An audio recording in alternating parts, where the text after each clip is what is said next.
കർണൻ എന്ന സിനിമ ആരംഭിക്കുന്നത് ഒരു ചെറിയ പെൺകുട്ടി റോഡിൽ വീണ് കിടക്കുന്നത് കാണിച്ചുകൊണ്ടാണ്. അവളുടെ വായിൽ നിന്നും നുരയും പതയും വരുന്നുണ്ട്. ഫിറ്റ്സ് വന്നതുപോലെ കൈകാലുകൾ ചലിക്കുന്നുണ്ട്. അവളുടെ തലങ്ങും വിലങ്ങും നിർത്താതെ പോകുന്ന വാഹനങ്ങൾ.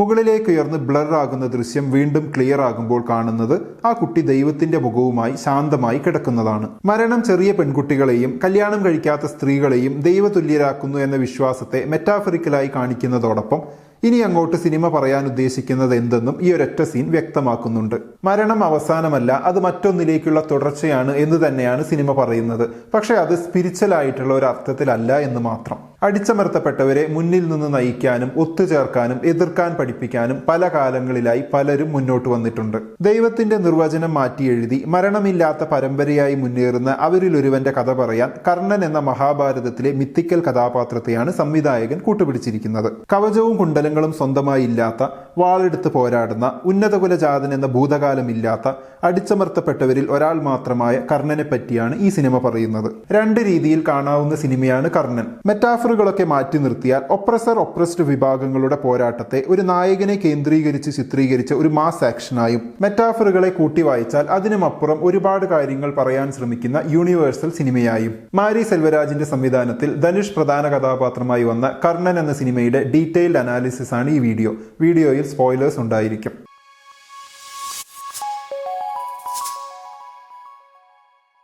കർണൻ എന്ന സിനിമയിൽ ഏറ്റവും ഇംപ്രസീവായി തോന്നിയ കാര്യം അതിലെ വേൾഡ് ബിൽഡിംഗ് ആണ്. സിനിമ തുടങ്ങുമ്പോൾ തന്നെ വരുന്നത് ഒരു പാട്ടാണ്. അതിൽ നായകനെ പ്രകീർത്തിച്ചുകൊണ്ടുള്ള വരികൾ പെരിഫറലായി നോക്കുമ്പോൾ ഒരു മാസ് ആക്ഷൻ സിനിമയിലെ ക്ലിഷേ എലമെന്റ്സ് പോലെ ഒറ്റ നോട്ടത്തിൽ തോന്നിയേക്കാം. എന്നാൽ ആ വരികളും അതിന്റെ വിഷ്വലൈസേഷനും കൂടി ആകുമ്പോൾ അതിന് വേറൊരു അർത്ഥം കൈവരുന്നുണ്ട്. ഒരാൾ ഒരു സമൂഹത്തിനു വേണ്ടി യാതനകൾ ഏറ്റുവാങ്ങാൻ തയ്യാറാകുമ്പോൾ, അയാൾ തല്ലിച്ചതയ്ക്കപ്പെടുമ്പോൾ, അധികാരത്തിന്റെ മുന്നിൽ ഒരു ക്രിമിനൽ എന്നതിലപ്പുറം യാതൊരു ഐഡന്റിറ്റിയും ഇല്ലെന്ന തരത്തിൽ മുഖം മൂടിക്കെട്ടപ്പെടുമ്പോൾ മറ്റൊരിടത്ത് അയാൾ ഒരു വിഗ്രഹമായി മാറുകയാണ്. അയാളുടെ മുഖം ധൈര്യവും പ്രത്യാശയും നൽകുകയാണ് അവർക്ക്. 1995 തമിഴ്നാട്ടിലെ കൊടിയംകുളത്ത് നടന്ന ഒരു സംഭവത്തെ ആസ്പദമാക്കിയുള്ളതാണ് ഈ സിനിമ എന്ന് പറയപ്പെടുന്നു. അതിനെപ്പറ്റി ചില വിവാദങ്ങളും സിനിമയ്ക്ക് ശേഷം ഉണ്ടായിരുന്നു. ഈ സംഭവത്തിൽ ഒരു വിദ്യാർത്ഥിയും ബസ് ഡ്രൈവറും തമ്മിലുണ്ടായ തർക്കത്തെ തുടർന്ന് രണ്ട് ജാതിയിൽപ്പെട്ട 18ഓളം ആളുകൾ മരണപ്പെട്ടു. ഇതിനെ തുടർന്ന് 600ഓളം വരുന്ന പോലീസ് സംഘം കൊടിയംകുളത്തിലെ ഒരു ദളിത് ഗ്രാമത്തിൽ കയറി 6 മണിക്കൂറോളം ആക്രമണം നടത്തി. രണ്ട് കൂട്ടർക്കിടയിൽ ഒരു പ്രശ്നമുണ്ടാകുമ്പോൾ സിസ്റ്റം മേൽജാതിക്കാരുടെ കൂടെ നിന്ന് അടിച്ചമർത്തപ്പെട്ടവരെ വീണ്ടും ദ്രോഹിക്കുന്നൊരു സംഭവമാണ് അവിടെ നടന്നത്. ഈ സിനിമ യഥാർത്ഥ സംഭവങ്ങളുടെ ഇൻസ്പിറേഷൻ ആണെങ്കിലും അല്ലെങ്കിലും സിനിമയിലെ കഥാപാത്രങ്ങളെ യാഥാർത്ഥ്യ ബോധത്തോടു കൂടിയാണ് സൃഷ്ടിച്ചിട്ടുള്ളത്. അടിച്ചമർത്തലിൽ അമർഷം തോന്നുന്ന യുവത്വം, പേടിച്ചും കാലുപിടിച്ചും സർവൈവ് ചെയ്യാൻ ശ്രമിക്കുന്ന മുതിർന്ന പൗരന്മാർ, ഒരു സ്ഥലത്ത് തളച്ചിട്ട് ഒരു കൂട്ടം ആളുകളെ തങ്ങളുടെ ആശ്രിതരാക്കി മാറ്റി സന്തോഷം കണ്ടെത്തുന്ന മേലൂരുകാർ, സിസ്റ്റവും അധികാരവും വരെ ജാതീയത പുലർത്തുന്ന കാഴ്ച, തങ്ങളുടെ മക്കളെങ്കിലും ഉയർന്നു പറക്കട്ടെ എന്ന് ആഗ്രഹിക്കാൻ മാത്രം കഴിയുന്ന പൊടിയംകുളങ്കാർ, വയലൻസിലേക്ക് ഉന്തിത്തള്ളി വിടാൻ കാത്തിരിക്കുന്ന, അതിനുവേണ്ടി പ്രകോപനം സൃഷ്ടിക്കുന്ന മറ്റുള്ളവർ. ആനപ്പുറത്ത് കയറി ആഘോഷിക്കുന്ന പൊടിയംകുളത്തുകാരെ കാണുമ്പോൾ വണ്ടി നിർത്തേണ്ടി വന്നതിലല്ല, മറിച്ച് അവർ ആനപ്പുറത്ത് കയറിയതിലാണ് പോലീസുകാർക്ക് അമർഷവും പരിഹാസവും തോന്നുന്നത്.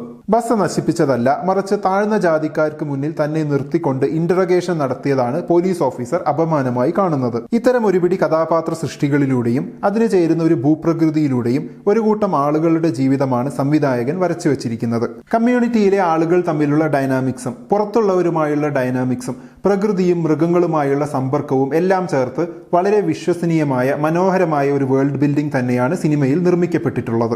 തിരക്കഥയിലേക്ക് വന്നാൽ ഇഷ്ടപ്പെട്ട കാര്യങ്ങൾ 3 ഒന്ന്, പ്രശ്നങ്ങൾ ഒന്നിനു പുറകെ ഒന്നായി വന്ന് ടെൻഷൻ ക്രിയേറ്റ് ചെയ്ത് വയലൻസിലേക്ക് പോകുന്നതും അതിനുശേഷമുള്ള പൊടിയംകുളംകാരുടെ തിരിച്ചറിവും. യഥാർത്ഥ പ്രശ്നം അവരുടെ പേരും അവർ തലക്കെട്ട് അഴിക്കാത്തതുമൊക്കെയാണെന്ന് അവരെ പോലെ പ്രേക്ഷകരും മനസ്സിലാക്കുന്നു.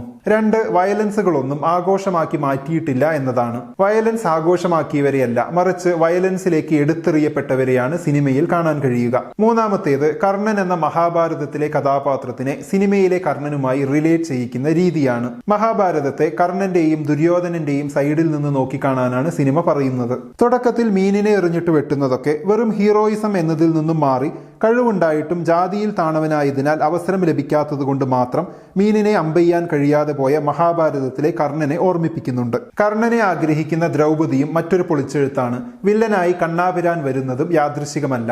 കർണൻ നായകനാകുമ്പോൾ കൃഷ്ണൻ വില്ലനാകേണ്ടി വരും. സിനിമയിൽ ജാതി പറഞ്ഞ് അധിക്ഷേപിക്കുന്ന കണ്ണാപിരാൻ യഥാർത്ഥത്തിൽ മഹാഭാരതത്തിൽ സൂതപുത്രനെ ഒഴിച്ചു നിർത്തിയ, സ്വന്തം ആവശ്യത്തിനു വേണ്ടി മാത്രം കർണൻ ആരാണെന്ന സത്യം വെളിപ്പെടുത്തി തളർത്തിയ കൃഷ്ണന്റെ മറ്റൊരു രൂപമല്ലേ? കർണന് വെറുതെ ഒരു ഉന്നതകുലജാതന്റെ ഭാരമൊന്നും നൽകേണ്ടതില്ലെന്ന് പറയുന്ന ഒരു പൊളിറ്റിക്കൽ പ്രസ്താവന തന്നെയാണ് സിനിമയുടെ തിരക്കഥ പറഞ്ഞു വെക്കുന്നത്. സിനിമയിൽ വീക്കായി തോന്നിയത് കർണൻ ദ്രൗപദി പ്രണയരംഗങ്ങളാണ്, അതുപോലെ ദ്രൗപദിയുടെ ക്യാരക്ടറൈസേഷനും. മറ്റൊന്ന് സിനിമയുടെ പേസാണ്. ചിലയിടത്തെങ്കിലും ചെറുതായി ലാഗ് തോന്നിപ്പിക്കുന്നുണ്ട്. സംഭാഷണങ്ങൾ മനോഹരമായി വന്നിട്ടുണ്ടെങ്കിലും ദ്രൗപദി കർണൻ സംഭാഷണങ്ങൾ അത്ര എഫക്റ്റീവായി തോന്നിയില്ല.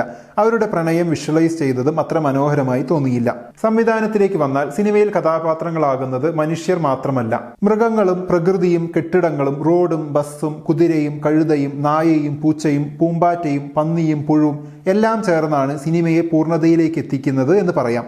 ഇതിന്റെ കൂടെ ദൈവസങ്കല്പങ്ങളും ഗ്രാമീണ സംസ്കാരവും നാടോടി കഥകളും ഒത്തുചേരുന്നുണ്ട്. മെറ്റാഫറുകളും സർറിയലായ ചില സീനുകളും സിനിമയിലുണ്ടെങ്കിലും അത് സിനിമയുടെ മാറ്റുകൂട്ടുന്നുണ്ടെങ്കിലും ചിലയിടത്തെല്ലാം അത് സിനിമയുടെ പേസുമായും സന്ദർഭവുമായും ഒത്തുപോകാത്ത പോലെ തോന്നി. ഉദാഹരണത്തിന് ചൂണ്ടയിടുന്നയാളിൽ നിന്നും ചൂണ്ട വാങ്ങി മീൻ പിടിക്കാനിരിക്കുന്ന പോലീസുകാരൻ ഒരു പ്രതീകമാണെങ്കിൽ പോലും ആ സന്ദർഭത്തിൽ അത് ഫോഴ്സ്ഡായി വന്ന പോലെ തോന്നി. മറ്റൊന്ന്, ആ കുട്ടി ദൈവത്തെ കുറച്ചധികം സമയം കാണിക്കുന്നതാണ്. അത് ചിലയിടത്ത് സിനിമയുടെ പേസിനെ ബാധിക്കുന്നതായി തോന്നി. കർണൻ എന്ന മിത്തിനെ അടിച്ചമർത്തപ്പെട്ടവരുടെ പോരാട്ടത്തിന്റെ പ്രതീകമായി മാറ്റിയത് നന്നായി തോന്നി. സിനിമയിൽ ചില ഫ്രെയിമുകളിൽ സാന്നിധ്യമായി മാറുന്ന സൂര്യൻ, തളപതി സിനിമയെ ഓർമ്മിപ്പിക്കുന്ന ടീഷർട്ട്, ആനപ്പുറത്തേറിയ നായകൻ, കഴിവ് തെളിയിച്ച് നേടിയെടുത്ത വാൾ അഥവാ ആയുധമാണ് എല്ലാത്തിനും കാരണമെന്ന് കരുതി അത് വെള്ളത്തിലെറിയുന്ന അമ്മ, വാൾ വീണ്ടെടുക്കുന്ന കർണൻ, കാലുകെട്ടിയ കഴുത, കോഴിക്കുഞ്ഞിനെ റാഞ്ചി പറക്കുന്ന പരുന്ത്, പരുന്തിനോട് കേഴുന്ന ജനങ്ങൾ, പുതുതലമുറയ്ക്ക് വേണ്ടി സ്വയം എരിഞ്ഞു തീർന്ന ഒരാൾ, അയാളുടെ മരണത്തിന്റെ തുടർച്ചയെന്നോണമുള്ള ഒരു കുഞ്ഞിന്റെ ജനനം, തലയില്ലാത്ത ദൈവം, അസ്തിത്വം ഇല്ലാതെ പോകുന്ന ജനങ്ങൾ.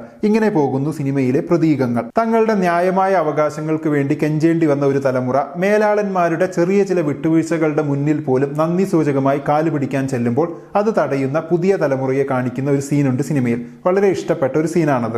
തങ്ങളെ തലയില്ലാത്ത അസ്തിത്വമില്ലാത്തവരാക്കി മാറ്റിയവരിൽപ്പെട്ട ഒരാളെ തലയെറുത്ത് കൊല്ലുമ്പോഴും അതിന്റെ ഭവിഷ്യത്തുകളെ കുറിച്ചോർത്ത് കരയുകയാണ് നായകൻ ചെയ്യുന്നത്. പൂർണ്ണമായ ഒരു വിജയമാണെന്ന് പറയാനാകില്ലെങ്കിലും ചിലപ്പോഴൊക്കെ വയലൻസ് മാത്രമാണ് ഒരു പോംവഴി എന്നൊരു സാഹചര്യം വരുന്നതും സിനിമ കാണിക്കുന്നുണ്ട്. അടിച്ചമർത്തപ്പെട്ടവരും അടിച്ചമർത്തുന്നവരും എന്നത് ലോകത്തിലെ ഏത് കോണിലുള്ളവർക്കും റിലേറ്റ് ചെയ്യാൻ കഴിയുന്ന ഒന്നാണ്. സിനിമയിലെ സാഹചര്യമോ അതിനിടയാക്കിയ ചരിത്ര സംഭവങ്ങളോ ഒരുപക്ഷെ കാണുന്ന പ്രേക്ഷകർക്ക് അറിവില്ലാത്തതായിരിക്കാം. എന്നാൽ കാണുന്ന ഓരോരുത്തർക്കും അവരവരുടേതായ അനുഭവങ്ങളും ഓർമ്മകളും വെച്ച് ഈ സിനിമയെ നോക്കിക്കാണാൻ കഴിയുമെന്നതാണ് സിനിമയുടെ വിജയം. അഭിനയത്തിലേക്ക് വന്നാൽ പ്രൊഫഷണൽ ആയവരും അല്ലാത്തവരുമായ ഒരു പിടി ആർട്ടിസ്റ്റുകളാണ് സിനിമയിലുള്ളത്. അവരെല്ലാവരും സിനിമയെ മികച്ചതാക്കുന്നതിൽ നല്ല പങ്കുവഹിച്ചിട്ടുണ്ട്.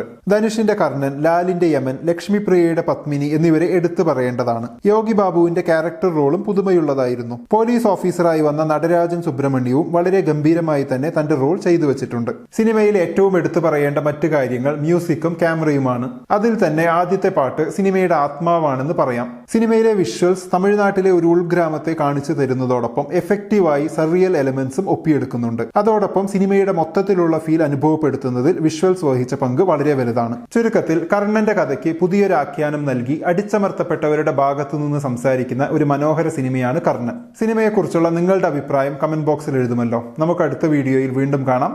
ബൈ.